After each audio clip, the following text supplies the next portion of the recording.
Assalamualaikum warahmatullahi wabarakatuh. Saya Aan Sokapardini, calon guru penggerak dari Kabupaten Bengkulu Utara.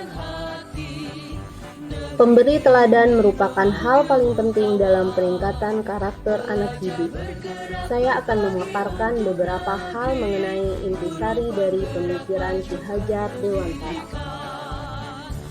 Siapa yang tak kenal dengan Ki Hajar Dewantara?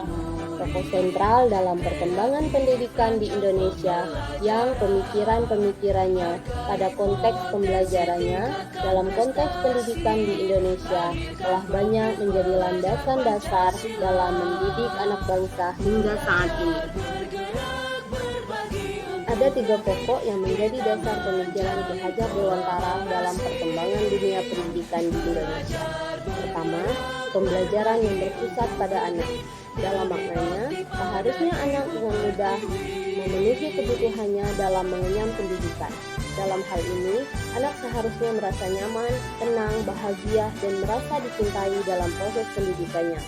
Selain itu, anak juga berhak mengembangkan potensi dirinya dengan cara yang mereka sukai. Yang kedua, Ki Hajar Dewantara menegaskan dalam filosofinya bahwasanya pendidik merupakan seorang penuntun, di mana mereka bertujuan menuntun dan mengarahkan anak untuk menjemput dan menemukan kodratnya, yaitu kodrat alam dan kodrat zaman. Kodrat alam dan kodrat zaman merupakan dasar pendidikan yang bertujuan untuk mencapai kebahagiaan hidup yang setinggi-tingginya. Kodrat alam merupakan lingkungan di mana anak itu berasal, yaitu karakter dan sifat dasar yang dimiliki anak, yang tidak boleh dilupakan sebagai seorang pendidik, karena sifat dan karakter setiap anak berbeda-beda. Beda anak, maka seorang pendidik beda pula cara mendidik dan memperlakukannya. Kodrat alam merupakan lingkungan di mana anak, seperti halnya memasak. Seseorang harus mengerti sifat dasar bahan makanan yang akan diolahnya, serta memahami bagaimana akan diproses bahan makanan tersebut, sehingga menjadi menu makanan yang lezat. Jika memasak makanan dengan teknik yang salah, seperti memasaknya terlalu lama atau apinya terlalu besar, maka hasil makanan akan cenderung menjadi lembek atau hangus, kurang rasa, dan vitamin yang terkandung dalam makanan akan hilang. Namun, jika dilakukan dengan benar, maka makanan tersebut akan dapat dinikmati dengan rasa yang luar biasa. Ini juga sama ketika memasak sayur, daging, buah, dan lain sebagainya. Sama halnya dengan menuntun anak, pendidik harus mampu mengenali kodrat alam yang dimiliki anak agar mampu memberikan tuntunan dan perlakuan yang sesuai dalam membentuk karakter anak, sehingga menghasilkan pembelajaran yang merdeka dan menyenangkan bagi anak.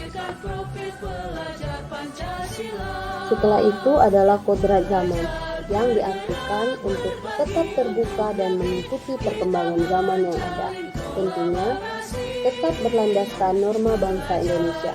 Dengan keterbukaan ini pula, anak didik akan lebih memantaskan diri bahwa dia sanggup menerima perkembangan zaman tidak hanya di Indonesia, tapi juga seluruh dunia.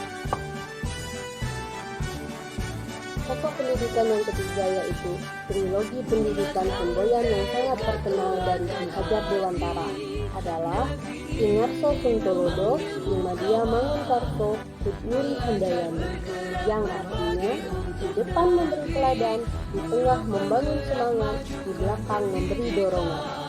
Inilah yang menjadi poin utama dalam aksi guru dalam menciptakan pendidikan yang terarah dan baik kepada anak. Konsep atau pemikiran Ki Hajar Dewantara banyak diterapkan dalam segala hal perkembangan pendidikan di Indonesia, tak terkecuali di setiap sekolah di Indonesia. Sebagai pusat tuntunan, saya selaku seorang guru seharusnya memberikan tuntunan dan mengiring anak agar dapat mengembangkan dirinya dengan baik.